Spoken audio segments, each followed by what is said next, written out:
Third exercise of the day. I showed it sometimes. I showed it in a couple of tutorials, but I didn't do by itself. This is the rider. It works on the iliopsoas. It is really good. And we can do in two different ways. The first is the way I ask you to do mostly. Mostly meaning that you can try to do both, and you can use both. Some of you, meaning many of you probably, will decide that the second is more effective, meaning by that you will have a better sound with the second. But better sound doesn't mean that you're improving. It does mean that it puts some strength that gives immediately a nice color. The very improving one is the first. The second will be to refine. And when you can use, I don't know, you can do 5 times the first and then using 2 times the seconds. So we'll be sure that you're not just using the second to have a better sound, but losing the opposition and the elasticity of the first. We always work in opposition. And this is very important because the opposition will make the improvements being safe for your vocal folds. The improvements be rational and being in the capacity of your system not to overdoing some of the elements. So perhaps with the second you will have a fantastic sound, but it is quite easy to stop the improvement of the sustainer and also of the appoggio because you are using it to just put a strength and put a force. And if we want to develop something with too much force and too much strength, it will be impossible because it will be not elastic enough. And while we are training to get somewhere, we want a little more elasticity so that we can develop without having to push too much into the opposition and to strain. Because we strain when we put too much weight in muscles not ready and in a system not ready. First, it is an opposition also in here, as you know. Now we always put something in opposition. It is a position, as many positions of cossumethod, that we use while vocalization or while singing. This is made to sing and to vocalize. You can find it, we did probably in the first or the second lesson with Alice Robber, and you can hear immediately a difference in her sound. First one is really useful if you have an adductory deficit. Don't do the second one if you have an adductory deficit. Not since you find back your abduction of the vocal cords with the first one. I've got my knees. I'm large with my feet, not too much large to be useless. A little like my shoulders, not much more. And not less. Less, I would be too close, impossible to do that.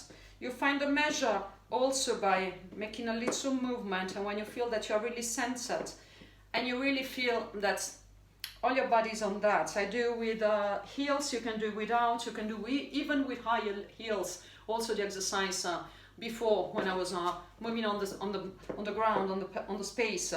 I always try to be flexible and adaptable, and I change shoes very often, and I do barefoots and also with the shoes, because we give the possibility to the system to adapt and to learn to do exactly the same gesture, also in conditions that sometimes can gain something into the voice. If you're female, probably you have seen that with some shoes you sing a little better or a little less, because it gives a difference in the posture internal and some characteristics. And in the exercises, it's nice to adapt and to find the correct exercise also in different conditions with the feet. The feet are very important. Well, I have my knees, I get a little down, and I put a resistance into the knees as if they wanted to get into the inside, but I just put a resistance without really moving them. So I put a force going inwards. Then I put a force going outward in the internal of my legs here. You can think here, you can think here. And never behind. Behind we do something different and we'll have exactly the opposite effect that we want. So even if we put a really slight resistance to start, it's good. The question is to start having a little resistance, and the sensation is here that it's getting larger, as if you were on a horse and the horse was a small horse and it becomes a big horse. So you put this opposition. When you put the opposition in here, you can put a little more strength into the knees. Always in an elastic way. Some of you could do quite a lot, but quite a lot must never be stiff. We avoid stiffness. We always avoid stiffness. We put a lot of strength, but always with possibility of movement, because we want voice, it's an oscillation, so we can't put stiff. Stiff will not work and will not be a good voice, and will not be a voice especially, and will be totally wrong. So I put and I put. I'm also on down, and then I think about in here where I have the bones, the iliac bones. I come up while I'm vocalizing, slightly and slightly and slightly and slightly, and then I stop. I take care not to do just with the legs. I put the positions, I come with the legs. Totally useless for the voice. I put the position, I come very slightly from there. You will find it. It's not the back of the legs, it's not just the pushing of the feet.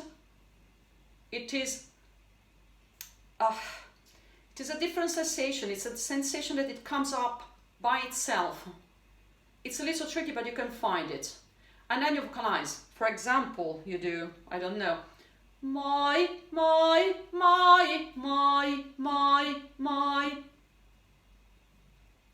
I prefer to do in here, also you start singing, it's the same. If you are just singer, this will be perfect to find some kind of swing without pushing too much into the vocal folds. The second is exactly the same, but we go down. And I put the pressure to be sure that I'm correct. I before come up and I control the pressure, the resistances and the forces. When the forces are correct, you feel something appearing here, a little resistance, a little something existence that's a tension, very slight.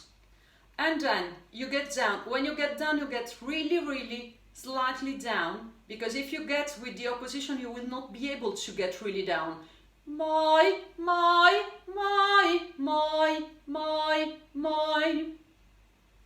You will probably hear than here. It is a better sound. They are both useful. Try both. You sing with that also.